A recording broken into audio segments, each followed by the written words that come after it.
so guys मेरो नाम चाहिँ अमोद श्रेष्ठ अनि थुप्रै दिनपछि अहिले हाम्रो कलेज खुल्यो प्र्याक्टिकलको लागि किनकि हामीले पहिला प्र्याक्टिकल भ्याएको थिएनौँ अनि यो चाहिँ हो हाम्रो प्र्याक्टिकल ल्याब अहिले चाहिँ म 5 जना आएको छौँ हामी किनकि अरू हामी भनेको डिसिप्लिन मान्छे हो त्यही भएर अनि आज चाहिँ म तपाईँहरूलाई मेरो माइक्रोबायोलोजी ल्याबको बालकुमारीको टुर गराउँछु सो सुरुमा छ हाम्रो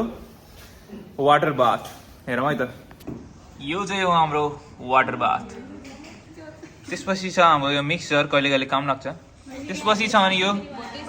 भर्टेक्स मिक्सचर जुन हाम्रो यो वेटिङ मेसिन जुनमा चाहिँ हाम्रो एकदम सानो सानो वेटहरू मेजर गर्नलाई काम लाग्छ अनि त्यसपछि छ हाम्रो यहाँ डिफ्रेन्ट काइन्ड्स अफ केमिकल जुन चाहिँ हामीले ल्याबमा युज गर्नुपर्ने हुन्छ कल्चर मिडियाहरू थुप्रै थुप्रै प्रकारको कल्चर मिडियाहरू हुन्छ थुप्रै ब्याक्टेरिया अनि त्यसपछि फङ्गीहरूको लागि अनि यिनीहरू छ हाम्रो कल्चर मिडिया अनि छ हाम्रो केमिकल रिएजेन्ट त्यो हामीले स्टेनिङहरू गर्नुपर्ने हुन्छ थुप्रै ब्याक्टेरियाहरूको लागि डिफ्रेन्ट तरिकाले अनि धेरै खालको यहाँनिर चाहिँ हाम्रो केमिकल रिएजेन्ट्सहरू छन् हाम्रो चाहिँ छ सुरुमा यहाँनिर इनोकुलेटिङ लुप भन्छ यो गोलो खालको भएकोलाई यसले देखिएन ल देखिनु भयो ल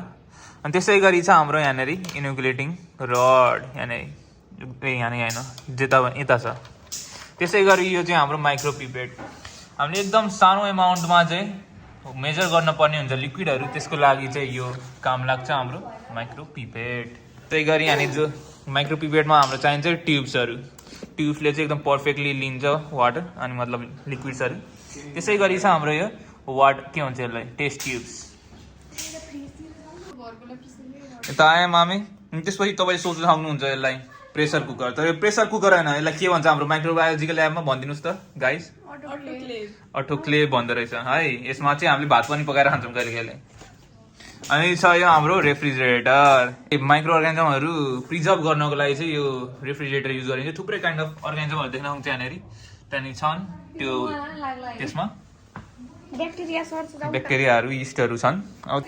त्यसै गरी हामी अर्को सेक्सनमा जान्छौँ अनि यो के हो भनिदिनुहोस् त म्याम ल्यामिनर एयर फ्लो ए यसको काम चाहिँ के हो थोरै भनिदिनु न म्याम यसमा चाहिँ कल्चर मिडियामा बनाउँछौँ र यहाँनिर चाहिँ यो सिल्ड चाहिँ किन छ हो बाहिरको अरू अर्गानिजमहरू चाहिँ यहाँनिर हामीले कहिले बनाउँदाखेरि त्यहाँदेखि अर्गानिजमहरू मिक्स नहोस् त्यहाँदेखि कल्चर मिडियामा अर्को अर्गानिजम नबनोस् भनेर अर्को ठाउँमा यसको नाम चाहिँ के हो ए हट एयर ओभन रहेछ यसको चाहिँ काम के हो ए स्टेरिलाइज गर्ने रे मतलब यहाँनिर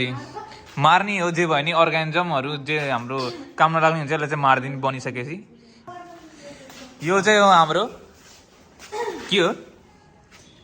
दिस इज आवर इन्क्युबेटर हो इन्क्युबेटरमा चाहिँ हाम्रो डिफ्रेन्ट काइन्ड्स अफ अर्गानिजम इस्टहरूको लागि चाहिँ डिफ्रेन्ट काइन्ड अफ टेम्परेचर अनि त्यसपछि सर्टेन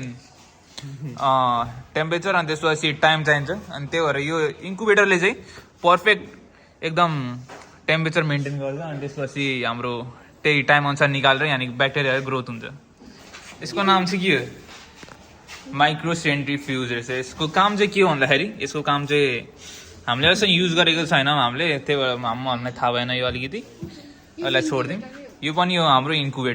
इन्क्युबेटरको काम मैले भनिसकेँ यो छ हाम्रो डिफ्रेन्ट काइन्ड्स अफ केमिकलहरू कहिले कहिले काम लाग्छ अनि यही नै हो हाम्रो पर्फेक्ट एकदम माइक्रो अर्गानिजमको ल्याब ए अनि त्यसपछि छ हाम्रो सरी एउटा कुरा यो चाहिँ हो हाम्रो एकदम माइक्रो के अरे मतलब माइक्रोबायोलोजीको जान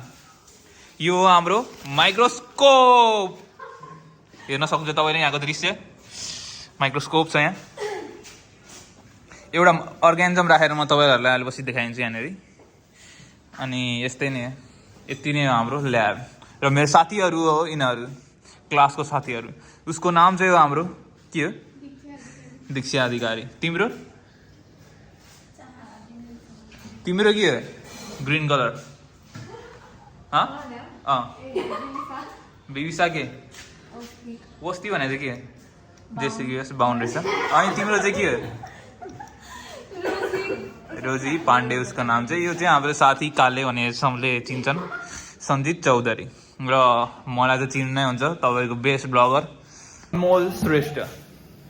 सो सी यू गाइज आजको ब्लग यति नै हो माइक्रो अर्गानिजम मतलब माइक्रो प्र्याक्टिकलको ल्याब सो सी यू